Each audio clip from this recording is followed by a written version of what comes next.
जिला मुख्यालय पर धरना प्रदर्शन हो, जो प्रदेश में इलेक्शन ऑफिसर्स के जो कार्यालय हैं, जो इलेक्शन कमीशन ऑफ इंडिया का इलेक्शन ऑफिसर है, वहां पर हो और वो धरना प्रदर्शन परमानेंट हो जाए, वहीं जम के बैठ जाए कि जब तक ये ऐलान नहीं होगा कि बैलेट पेपर से चुनाव नहीं होगा, हम लोग यहां से हटने वाले नहीं हैं।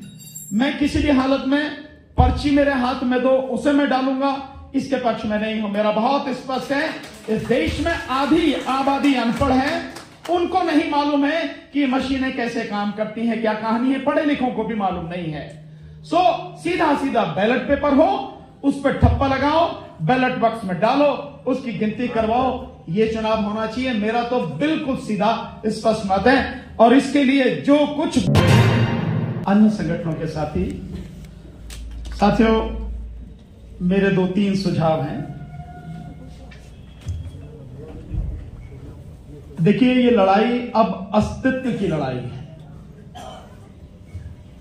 बचेंगे तो आगे कुछ देखेंगे, और अगर ईवीएम से चुनाव हुआ तो बचेंगे नहीं, ये बिल्कुल पक्की बात है। हुड्डा साहब कह के भी गए हैं, हम सब लोग लगातार देख रहे हैं, और सरकार जिस गुंडागर्दी पर उतरी हुई है, मैं इसे तानाशाही नहीं बोलूंगा, इसके लिए सीधा शब्द है गुंडागर्दी। जिस गुंडागर्दी पर उतरी हुई है, अभी अस्तित्व का सवाल है। और हम लोग अगर अपना अस्तित्व नहीं बचा पाए,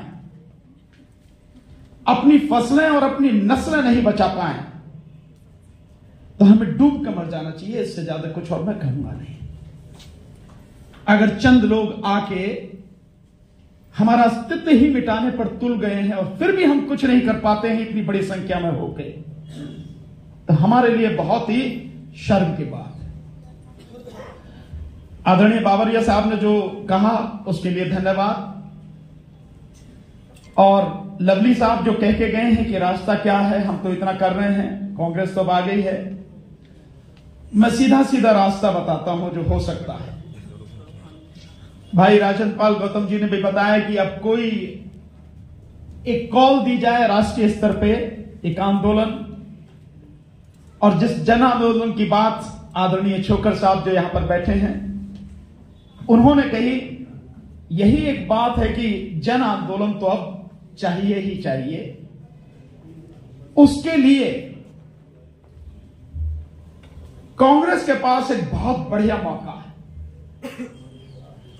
3 तारीख को बिहार में गांधी मैदान में आदरणीय तेजस्वी यादव जी की मीटिंग हो रही है, और मुझे पक्का विश्वास है कि ऐतिहासिक रैली होगी वो, जिस तरह का माहौल है। राहुल गांधी जी वहां जा रहे हैं, उसमें उपस्थित रहे। आप पार्टी के महासचिव हैं, आदरणीय राहुल गांधी जी से और पार्टी अध्यक्ष जी से आप निवेदन कीजिए, उस मंच पर एसकेएम के जो किसान नेता हैं उनको भी बुलाएं, और एसकेएम अराजनीतिक जो इस समय आंदोलन कर रही है उसके नेताओं को भी बुलाएं, अन्य संगठनों के लोग जो हैं उनको भी बुलाएं, और उसी जगह से ऐलान कीजिए, आप उसी मंच से, उसी मैदान से ऐलान कीजिए कि अगर ईवीएम से चुनाव होगा तो इस देश में जिस दिन घोषणा होगी उसी दिन जन आंदोलन शुरू होगा। उससे पहले सभी लोग, सभी संगठनों को बुला के, सभी राजनीतिक पार्टियां जो कम से कम इंडिया गठबंधन में शामिल हैं, वो सारे लोग मिलके एक दिन तय कर लें, और उस दिन सुप्रीम कोर्ट के सामने सभी लोग धरना दें, चीफ साहब से मिलें, उनको बताएं कि अगर आप इसको नहीं रोकते हैं, क्योंकि संविधान में अनुच्छेद 142 में आपको तमाम ऐसी पावर है जो सरकार के पास भी नहीं है, आप इस्तेमाल कर सकते हैं। उसका इस्तेमाल करके इस जो माहौल है इसको ठीक करने के लिए इस ईवीएम को रोकिए, नहीं तो देश में अगर जो कुछ भी होगा इसके बाद में, उसके गुनहगार आप भी होंगे। कोई अपने आप को यह ना समझे कि वो कुछ नहीं कर सकता या कोई उसका गुनहगार नहीं है। साथ में जो हमारे रिटायर्ड फौजी हैं, उनका बहुत बड़ा संगठन है, उन सबको भी बुलाइए।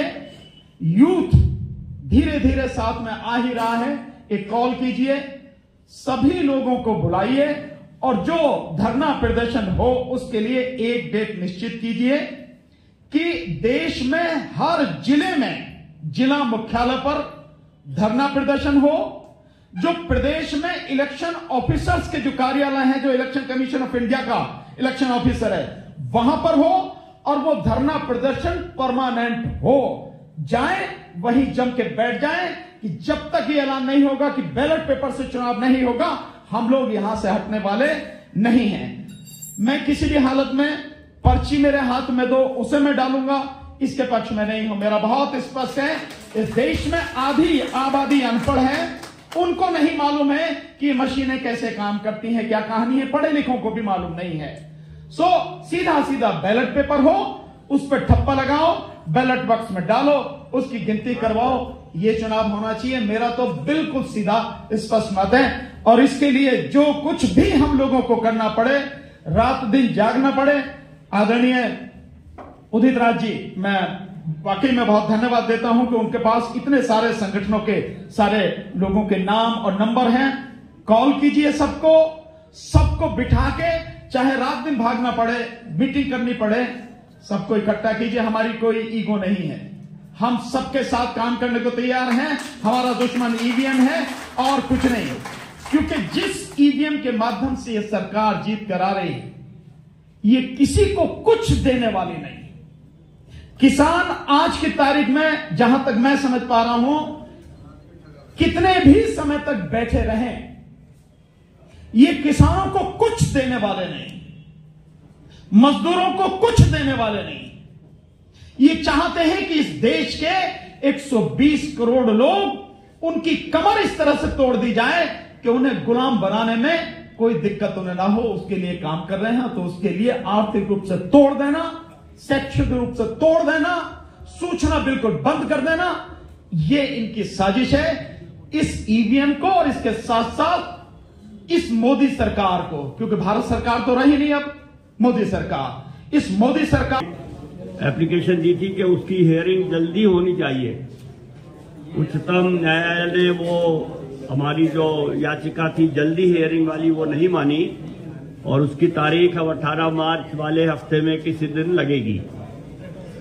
मेरा ये कहना है कि ईवीएम, जब ईवीएम था तो एक बात थी, अब ये ईवीएम नहीं रहा, ये ईवीएस हो गया है, इलेक्ट्रॉनिक वोटिंग सिस्टम। उसमें 3 मशीनें हैं, एक ईवीएम, एक वीवीपैट, एक कंट्रोल यूनिट। तो वो 3 मशीनों का जब इस्तेमाल होता है इकट्ठे, तब उसमें शंका पैदा होती है।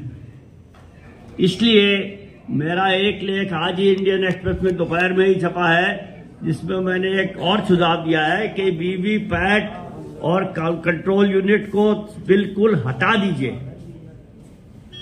ईवीएम के साथ एक छोटा सा प्रिंटर लगाइए, ताकि वो जो स्लिप निकले उस पे ये कहो कि किसके नाम ये वोट है, और उस पे एक बार कोड होना चाहिए गिनती करने का, और वोटर के हाथ में वो स्लिप आए, उसको वो एक डिब्बे में डाले और उन पर्चियों की गिनती इलेक्ट्रॉनिकली बार कोड से ऑटोमेटिकली हो जाएगी। उसमें 2, 3, 6 दिन नहीं लगेंगे, 2 घंटे में हो जाएगी।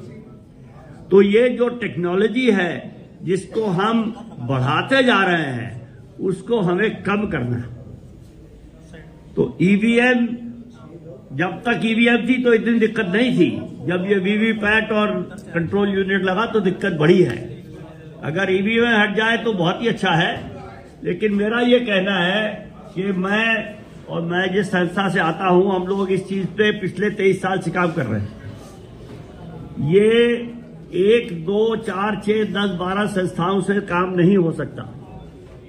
राजनीतिक दल, मैं ये बड़ी सोच के कह रहा हूं, राजनीतिक दलों के भी अलग अलग मत हैं, लेकिन जनता के मत में मेरे हिसाब से कोई मतभेद नहीं है। ईवीएम हटाने का जो तरीका है या वीवीपैट हटाने का जो तरीका है, वो केवल और केवल जन आंदोलन है, जिसमें कोई भी संयोजित संस्था का जिम्मेदारी लेना मेरे हिसाब से बहुत मुश्किल पड़ेगा, क्योंकि संस्थाओं पे दबाव आता है और फिर वो संस्थाएं डगमगाती हैं। जनता ही एक है, जैसे किसानों को इकट्ठे होकर किसानों ने जो 2 साल पहले किया उसका असर हमने देखा।